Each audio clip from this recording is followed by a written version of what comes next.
सारे सुनन वाले प्यारे दोस्तां बजुर्गां ते मेहरबानां नूं GS स्टूडियो दी तरफों लाला जी ते चाहत अली खान दा मुहब्बतां भरिया सलाम।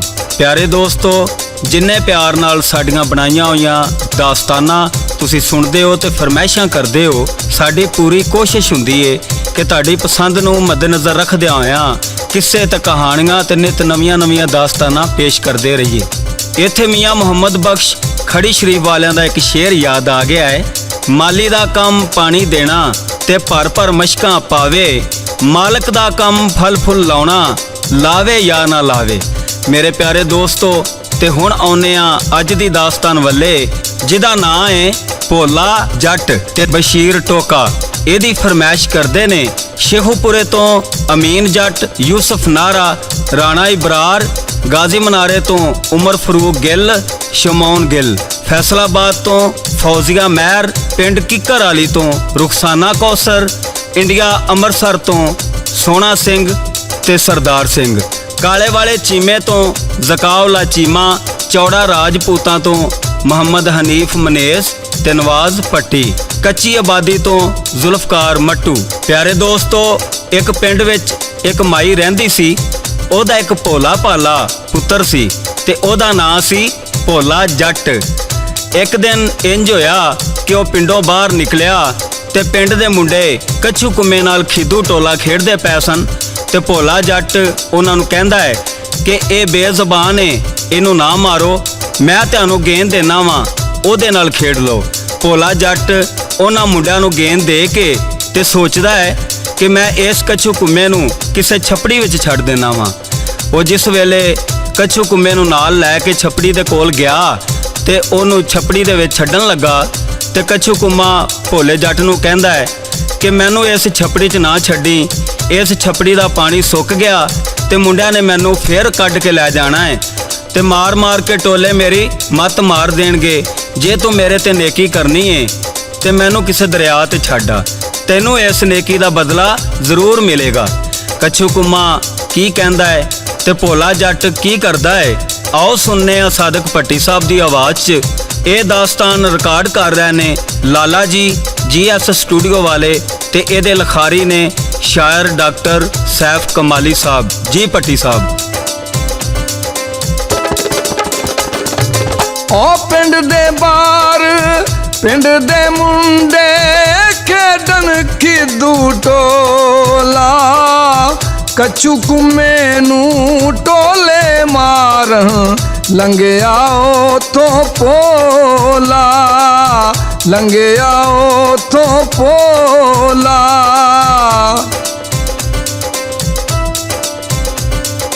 ओ पोले जट ने आखिया मुंडे एनू ना तुसी मारो, बेज़बान मर जावेगा, छड्ड दिओ एनू यारो, छड्ड दिओ एनू यारो।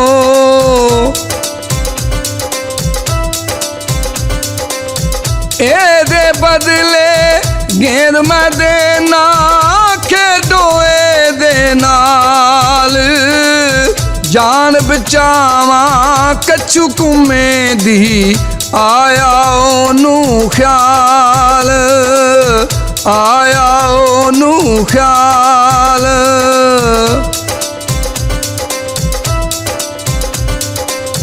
लैके कच्छू कुम्मे नू हो, लैके कच्छू कुम्मे नू टुरिया छपड़ी वल्ले, छड्डन लई ओनू छपड़ी दे विच उतरिया सी ओ थल्ले, उतरिया सी ओ थल्ले। ओ बोलिया कच्छू कुम्मा मैनू इतना तू छोड़ी, सुक जाना है पानी एदा, दरिया किसे बिच रोड़ी, दरिया किसे बिच रोड़ी।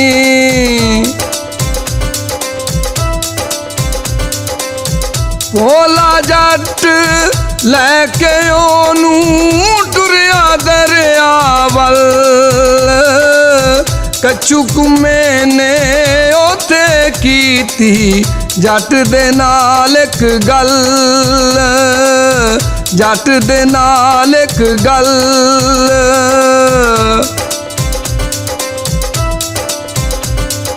ਓ ਮੇਰੇ ਉੱਤੇ ਤੂੰ ਨੇਕੀ ਕੀਤੀ, ਮਿਲੇਗਾ ਤੈਨੂੰ ਨਾਮ। ਜਿੱਥੇ ਵੀ ਤੂੰ ਜਾਵੇਂਗਾ ਹੋਵੇਂਗਾ ਨਾਨਕਾਮ, ਹੋਵੇਂਗਾ ਨਾਨਕਾਮ। ਪਿਆਰੇ ਦੋਸਤੋ, ਭੋਲਾ ਜੱਟ ਕੱਛੂ ਕੁੰਮੇ ਦੀ ਗੱਲ ਮੰਨ ਲੈਂਦਾ ਹੈ ਤੇ ਉਹਨੂੰ ਨਾਲ ਲੈ ਕੇ ਦਰਿਆ ਦੇ ਕੰਢੇ ਤੇ ਆ ਕੇ ਉਹਨੂੰ ਦਰਿਆ ਵਿੱਚ ਛੱਡਣ ਲੱਗਦਾ ਹੈ। ਤੇ ਕੱਛੂ ਕੁੰਮਾ ਭੋਲੇ ਜੱਟ ਨੂੰ ਕਹਿੰਦਾ ਹੈ, ਭਾ ਭੋਲਿਆ ਤੂੰ ਇੱਥੇ ਹੀ ਖਲੋ ਤੇ ਤੂੰ ਮੇਰੇ ਤੇ ਨੇਕੀ ਕੀਤੀ ਏ ਤੇ ਮੈਂ ਇਹਦੇ ਬਦਲੇ ਤੈਨੂੰ ਇੱਕ ਇਨਾਮ ਦੇਣਾ ਚਾਹਨਾ। ਇਹ ਗੱਲ ਕਹਿ ਕੇ ਕੱਛੂ ਕੁੰਮਾ ਦਰਿਆ ਵਿੱਚ ਟੁੱਬੀ ਮਾਰ ਜਾਂਦਾ ਹੈ ਤੇ ਦਰਿਆ ਦੇ ਵਿੱਚ 7 ਬਾਦਸ਼ਾਹੀਆਂ ਦਾ ਇੱਕ ਲਾਲ ਸੀ ਤੇ ਜਿਹਦੇ ਉੱਤੇ ਕਾਲੇ ਦਿਓ ਦਾ ਪਹਿਰਾ ਸੀ। ਕੱਛੂ ਕੁੰਮਾ ਕਿਸੇ ਵੀ ਤਰੀਕੇ ਨਾਲ ਦਿਓ ਤੋਂ ਬਚਾ ਕੇ ਉਸ ਲਾਲ ਨੂੰ ਲਿਆ ਕੇ ਜੱਟ ਨੂੰ ਦੇ ਦਿੰਦਾ ਹੈ ਤੇ ਜੱਟ ਨੂੰ ਕਹਿੰਦਾ ਹੈ, ਇਹ ਲਾਲ ਕਿਸੇ ਨੂੰ ਵਿਖਾਈ ਨਾ ਤੇ ਇਹਨੂੰ ਸੰਭਾਲ ਕੇ ਰੱਖੀ, ਤੇ ਜੇ ਕਿਸੇ ਮੰਜੀ ਤੇ ਬਵੇਂਗਾ ਨਾ ਤੇ ਠੋਕਰ ਮਾਰ ਕੇ ਬਵੀਂ। ਇੰਨੀ ਗੱਲ ਕਰਕੇ ਕੱਛੂ ਕੁੰਮਾ ਦਰਿਆ ਦੇ ਵਿੱਚ ਟੁੱਬੀ ਮਾਰ ਜਾਂਦਾ ਹੈ ਤੇ ਭੋਲਾ ਜੱਟ ਵੀ ਉੱਥੋਂ ਟੁਰ ਪੈਂਦਾ ਹੈ। ਤੇ ਰਾਹ ਦੇ ਵਿੱਚ ਇੱਕ ਬੰਦਾ ਪੈਲੀ ਵਾਹੁਣ ਡਿਆ ਸੀ ਜਿਹਦਾ ਨਾਂ ਸੀ ਬਸ਼ੀਰ ਟੋਕਾ। ਬਸ਼ੀਰ ਟੋਕੇ ਨੇ ਭੋਲੇ ਜੱਟ ਨੂੰ ਵੇਖਿਆ ਤੇ ਉਹਦੀ ਜੇਬ ਵਿੱਚ ਲਾਲ ਚਮਕਾ ਮਾਰ ਰਿਹਾ ਸੀ। ਬਸ਼ੀਰ ਟੋਕੇ ਨੇ ਸੋਚਿਆ ਕਿ ਕੋਈ ਚਾਲ ਚੱਲਣਾ ਤੇ ਇਹ ਲਾਲ ਮੈਂ ਇਹਦੇ ਕੋਲੋਂ ਖੋਹ ਲੈਣਾ। ਬਸ਼ੀਰ ਟੋਕੇ ਦੀ ਬੀਵੀ ਜਿਹੜੀ ਭੱਤੇ ਦੇ ਵੇਲੇ ਰੋਟੀ ਲੈ ਕੇ ਆਈ ਸੀ, ਉਹਨੇ ਆਪਣੀ ਬੀਵੀ ਨੂੰ ਆਖਿਆ ਕਿ ਫਟਾਫਟ ਘਰ ਜਾ ਕੇ ਸੂਲਾਂ ਵਾਲੀ ਮੰਜੀ ਢਾ ਕੇ ਇਹਨੂੰ ਉਹਦੇ ਉੱਤੇ ਬਿਠਾ ਕੇ ਮਾਰ ਦਿਓ ਤੇ ਇਹਦੇ ਕੋਲੋਂ ਲਾਲ ਖੋਹ ਲਵੋ। ਇਹ ਗੱਲ ਸੁਣ ਕੇ ਉਹਦੀ ਬੀਵੀ ਘਰ ਚਲੀ ਜਾਂਦੀ ਏ ਤੇ ਬਸ਼ੀਰ ਟੋਕੇ ਨੇ ਬਹਾਨੇ ਨਾਲ ਭੋਲੇ ਜੱਟ ਨੂੰ ਆਖਿਆ ਕਿ ਸਾਹਮਣੇ ਮੇਰਾ ਪਿੰਡ ਏ ਤੇ ਉੱਥੇ ਮੇਰੀ ਧੀ ਰਹਿੰਦੀ ਏ, ਉਹਨੂੰ ਆਖੀ ਕਿ ਉਹਨਾਂ ਦਾ ਕੱਟਾ ਖੁੱਲ ਗਿਆ ਹੈ, ਉਹਨੂੰ ਬੰਨ੍ਹ ਲਓ। ਭੋਲਾ ਜੱਟ ਇਹ ਗੱਲ ਸੁਣ ਕੇ ਪਿੰਡ ਵੱਲ ਕਿਵੇਂ ਜਾਂਦਾ ਹੈ, ਇਹ ਤੁਹਾਨੂੰ ਸਾਦਕ ਭੱਟੀ ਸਾਹਿਬ ਗਾ ਕੇ ਸੁਣਾ ਰਹੇ ਨੇ ਤੇ ਸ਼ਾਇਰ ਇੱਥੇ ਕੀ ਲਿਖਦੇ ਨੇ, ਆਓ ਫਿਰ ਸਾਰੇ ਸੁਣਨੇ ਆ ਰਲ ਕੇ। ਓ ਕੱਛੂ ਕੁੰਮੇ ਦੀਆਂ ਗੱਲਾਂ ਸੁਣ ਕੇ ਟੁਰਿਆ ਭੋਲਾ ਜੱਟ। ਰਾਹ ਦੇ ਵਿੱਚ ਇੱਕ ਬੰਦਾ ਮਿਲਿਆ ਗੋੜਦਾ ਪਿਆ ਸੀ ਵੱਟ, ਗੋੜਦਾ ਪਿਆ ਸੀ ਵੱਟ।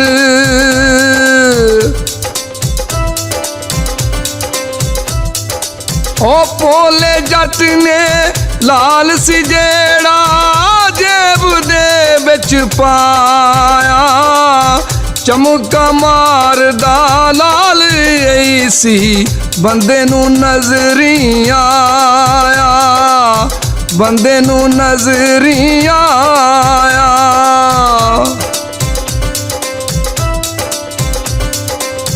ਉਸ ਬੰਦੇ ਨੇ ਸੋਚਿਆ ਮੈਂ ਤੇ ਖੋਲਾਂ ਇਸ ਤੋਂ ਲਾਲ, ਆਖਿਆ ਬੀਵੀ ਆਪਣੀ ਨੂੰ ਖਲੋਤੀ ਸੀ ਉਹਦੇ ਨਾਲ, ਖਲੋਤੀ ਸੀ ਉਹਦੇ ਨਾਲ।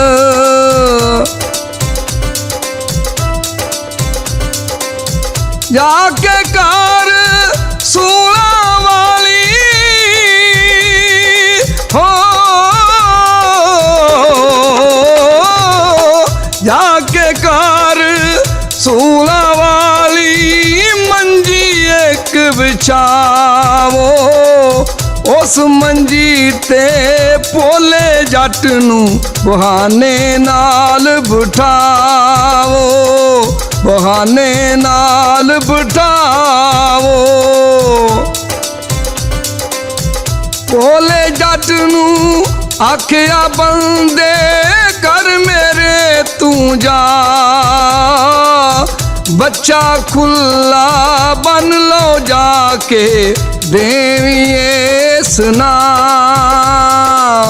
ਦੇਵੀਏ ਸੁਨਾ। ਮੇਰੇ ਪਿਆਰੇ ਦੋਸਤੋ, ਅਜ਼ੀਜ਼ੋ, ਬਜ਼ੁਰਗੋ, ਭੋਲਾ ਜੱਟ ਬਸ਼ੀਰ ਟੋਕੇ ਦਾ ਸੁਨੇਹਾ ਲੈ ਕੇ ਉਹਦੇ ਘਰ ਜਾਂਦਾ ਹੈ ਤੇ ਬੂਹਾ ਖੜਕਾਉਂਦਾ ਹੈ ਤੇ ਅੰਦਰੋਂ ਇੱਕ ਬੜੀ ਖੂਬਸੂਰਤ ਕੁੜੀ ਬਾਹਰ ਆਂਦੀ ਏ ਜਿਹਦਾ ਨਾਂ ਸੀ ਬਿੱਲੋ ਚਾਲਬਾਜ਼। ਭੋਲਾ ਜੱਟ ਬਿੱਲੋ ਨੂੰ ਸੁਨੇਹਾ ਦਿੰਦਾ ਏ ਤੇ ਬਿੱਲੋ ਅੱਗੋਂ ਕਹਿੰਦੀ ਏ ਕਿ ਮੈਂ ਤੈਨੂੰ ਲੱਸੀ ਪਾਣੀ ਪੀਣ ਤੋਂ ਬਗੈਰ ਨਹੀਂ ਜਾਣ ਦੇਣਾ। ਭੋਲਾ ਜੱਟ ਉਹਦੀ ਗੱਲ ਮੰਨ ਕੇ ਘਰ ਦੇ ਅੰਦਰ ਚਲਾ ਜਾਂਦਾ ਏ ਤੇ ਵੇਖਦਾ ਕੀ ਏ ਕਿ ਇੱਕ ਬੜਾ ਹੀ ਖੂਬਸੂਰਤ ਰੰਗਲਾ ਪਲੰਗ ਡੱਠਾ ਹੋਇਆ ਸੀ। ਬਿੱਲੋ ਉਹਨੂੰ ਕਹਿੰਦੀ ਏ ਕਿ ਇਸ ਪਲੰਗ ਤੇ ਬਹਿ ਜਾ। ਪਲੰਗ ਤੇ ਬਹਿਣ ਲੱਗਿਆ ਭੋਲੇ ਨੂੰ ਕੱਛੂ ਕੁੰਮੇ ਦੀ ਗੱਲ ਯਾਦ ਆ ਜਾਂਦੀ ਏ, ਜੇ ਤੂੰ ਕਿਸੇ ਵੀ ਮੰਜੀ ਤੇ ਬਵੇਂ ਤੇ ਉਹਨੂੰ ਖੜਕਾ ਕੇ ਵੇਖ ਲਵੀਂ। ਭੋਲਾ ਜੱਟ ਪਲੰਗ ਨੂੰ ਪੈਰ ਦੀ ਠੋਕਰ ਮਾਰ ਕੇ ਤੇ ਵੇਖਦਾ ਹੈ ਕਿ ਉਹ ਪਲੰਗ ਸੂਲਾਂ ਨਾਲ ਭਰਿਆ ਹੋਇਆ ਸੀ। ਭੋਲਾ ਜੱਟ ਇਹ ਵੇਖ ਕੇ ਉਥੋਂ ਦੌੜ ਲਾ ਦਿੰਦਾ ਹੈ। ਓਨੀ ਦੇਰ ਵਿੱਚ ਬਸ਼ੀਰ ਟੋਕਾ ਵੀ ਪੈਲੀਆਂ ਤੋਂ ਆਪਣੇ ਘਰ ਪਹੁੰਚ ਜਾਂਦਾ ਹੈ ਤੇ ਪੁੱਛਦਾ ਹੈ ਜਿਹੜਾ ਬੰਦਾ ਸੁਨੇਹਾ ਦੇਣ ਆਇਆ ਸੀ ਉਹ ਕਿੱਥੇ ਵੇ। ਉਹਦੇ ਕੋਲ ਇੱਕ ਲਾਲ ਸੀ। ਬਿੱਲੋ ਆਪਣੇ ਪਿਓ ਨੂੰ ਦੱਸਦੀ ਏ ਕਿ ਉਹ ਸਾਡੀ ਚਾਲ ਵਿੱਚ ਨਹੀਂ ਆਇਆ ਤੇ ਦੁੜਕੀ ਲਾ ਗਿਆ ਤੇ ਬਸ਼ੀਰ ਟੋਕਾ ਆਪਣੀ ਧੀ ਬਿੱਲੋ ਨੂੰ ਤੇ ਆਪਣੀ ਬੀਵੀ ਨੂੰ ਨਾਲ ਲੈ ਕੇ ਭੋਲੇ ਦੇ ਪਿੱਛੇ ਭੱਜਦੇ ਨੇ ਤੇ ਪਿੰਡੋਂ ਬਾਹਰ ਨਿਕਲਣ ਤੋਂ ਪਹਿਲਾਂ ਹੀ ਭੋਲੇ ਨੂੰ ਪਿੰਡ ਦੇ ਚੌਂਕ ਵਿੱਚ ਘੇਰ ਲੈਂਦੇ ਨੇ। ਉੱਥੇ ਇੱਕ ਨਵੀਂ ਚਾਲ ਚੱਲਦੇ ਨੇ ਤੇ ਰੌਲਾ ਪਾ ਦਿੰਦੇ ਨੇ। ਰੌਲਾ ਸੁਣ ਕੇ ਪਿੰਡ ਦੇ ਬੰਦੇ ਇਕੱਠੇ ਹੋ ਜਾਂਦੇ ਨੇ ਤੇ ਪੁੱਛਦੇ ਨੇ ਕੀ ਮਾਜਰਾ ਹੈ। ਬਸ਼ੀਰ ਟੋਕਾ ਅੱਗੇ ਹੋ ਕੇ ਕਹਿੰਦਾ ਹੈ ਕਿ ਇਹ ਮੇਰਾ ਜਵਾਈ ਏ ਤੇ ਮੇਰੀ ਧੀ ਨੂੰ ਛੱਡ ਕੇ ਜਾ ਰਿਹਾ ਹੈ। ਇਸ ਮਸਲੇ ਦਾ ਹੱਲ ਕੱਢਣ ਵਾਸਤੇ ਸਾਰੇ ਉਸ ਪਿੰਡ ਦੇ ਲੰਬੜਦਾਰ ਦੇ ਕੋਲ ਪਹੁੰਚ ਜਾਂਦੇ ਨੇ। ਲੰਬੜਦਾਰ ਸਾਰੀ ਗੱਲ ਸੁਣ ਕੇ ਕੀ ਫੈਸਲਾ ਕਰਦਾ ਹੈ, ਆਓ ਭੱਟੀ ਸਾਹਿਬ ਦੀ ਜ਼ੁਬਾਨੀ ਸੁਣਨੇ ਆ ਤੇ ਇੱਥੇ ਸ਼ਾਇਰ ਕੀ ਲਿਖਦਾ ਹੈ।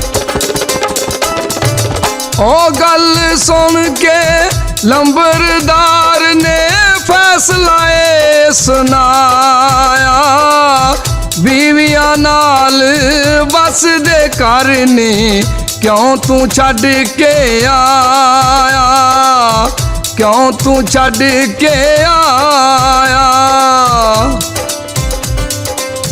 ਲੈ ਜਾ ਬੀਵੀ ਆਪਣੀ ਨੂੰ ਉਹ ਕਰ ਆਪਣੇ ਤੂੰ ਨਾਲ, ਇੰਜ ਨਹੀਂ ਕਰ ਉਜਾੜੀ ਦੇ ਕਰ ਤੂੰ ਕੁਝ ਖਿਆਲ, ਕਰ ਤੂੰ ਕੁਝ ਖਿਆਲ। ਉਹ ਲੰਬੜਦਾਰ ਨੇ ਹੁਕਮ ਜੋ ਦਿੱਤਾ,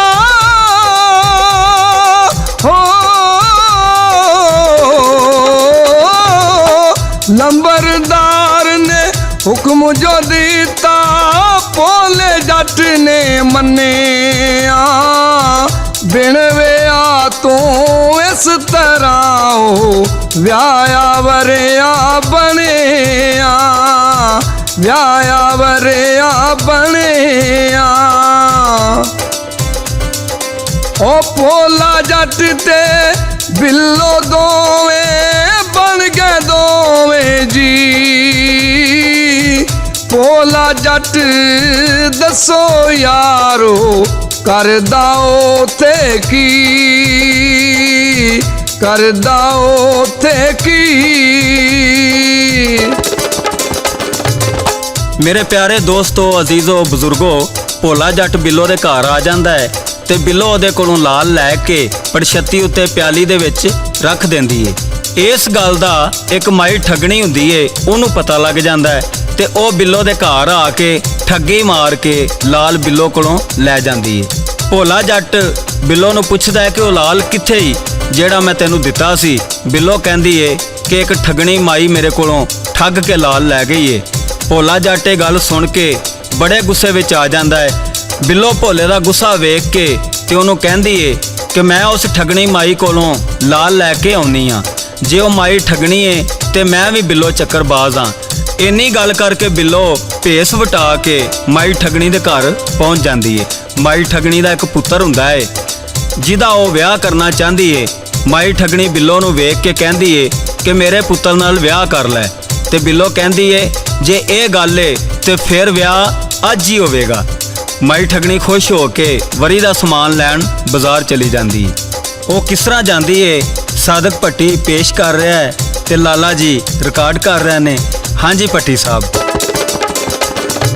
ਉਹ ਬਿੱਲੋ ਕੋਲੋਂ ਠੱਗ ਕੇ ਲੈ ਗਈ ਮਾਈ ਠੱਗਣੀ ਲਾਲ, ਭੋਲਾ ਜੱਟ ਗੁੱਸੇ ਹੋਇਆ ਵੇਖ ਕੇ ਸਾਰਾ ਹਾਲ, ਵੇਖ ਕੇ ਸਾਰਾ ਹਾਲ। ਓ ਬਿੱਲੋ ਆਖਿਆ ਭੋਲੇ ਨੂੰ ਤੂੰ ਪਰੇਸ਼ਾਨ ਨਾ ਹੋ, ਲੈ ਕੇ ਆਈ ਲਾਲ ਮੈਂ ਵਾਪਸ ਇੱਥੇ ਤੂੰ ਖਲੋ, ਇੱਥੇ ਤੂੰ ਖਲੋ।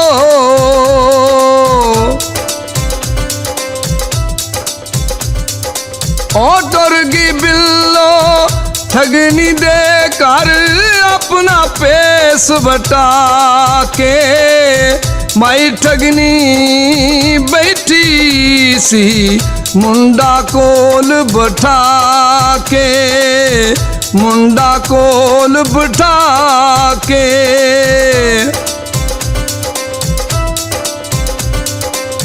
ਆਖਣ ਲੱਗੀ ਮਾਈ ਮੈਂ ਪੁੱਤਰ ਆਪਣਾ ਵਿਆਹੁਣਾ, ਕਰ ਲੈ ਤੂੰ ਵਿਆਹ ਦੇ ਨਾਲ ਅੱਜ ਜਿਹੜਾ ਹੋਣਾ, ਅੱਜ ਜਿਹੜਾ ਹੋਣਾ। ਓ ਬਿੱਲੋ ਆਖੇ ਠਗਨੀ ਨੂੰ ਮੈਂ ਰਾਜ਼ੀ ਮਾਈ, ਬਾਜ਼ਾਰੋਂ ਲੈ ਕੇ ਵਰੀ ਕਹਿੰਦੀ ਮਾਈ ਮੈਂ ਹੁਣੇ ਆਈ, ਮਾਈ ਮੈਂ ਹੁਣੇ ਆਈ। ਓ ਬਿੱਲੋ ਪੁੱਛਦੀ ਮੁੰਡੇ ਕੋਲੋਂ, ਹੋ